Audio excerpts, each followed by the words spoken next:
Wanairinga, mmetisha. Huu umati huu kwa kweli umenipa picha nzuri. Kwanza, munasikiliza matangazo na maelekezo ya serikali. Ndiyo maana leo mko hapa.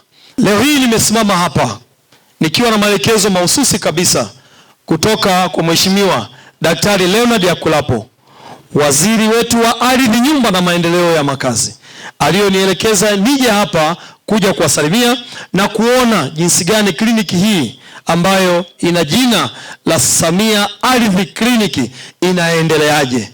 Bahati nzuri nimepata salamu kutoka kwa mdogo wangu Zera. Nafikiri ni Zera, Yes, Zera, kwa niaba yenu nimefurahishwa. Na bahati nzuri Zera, nikwambie jambo, karibu. Katika maisha ukipata nafasi ya kutambuliwa kwa utendaji mzuri na viongozi wako, hiyo ni heshima kubwa sana ulioipata. Mimi nimefurahi. Mstahiki Meya amekuja kusema hapa, yeye ndio kiongozi wa manispaa hii, ndiye anayesimamia watumishi wote, ametambua umahiri wako. Mimi nimepokea pongezi hizo. Pongezi hizo wanastahili wewe pamoja na watumishi wako wote. Wewe kama kiongozi, mimi nakupongeza sana, lakini nitaendelea kufuatilia pongezi hizi.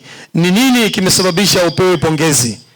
Kwa sababu hapa unasema unatenda kazi vizuri. Sasa kazi yangu ni kujua kazi gani hiyo.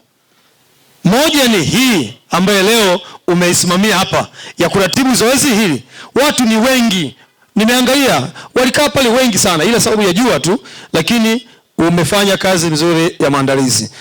Hongera, na wape hongera watu wengine wote unaofanya nayo kazi. Hongera sana.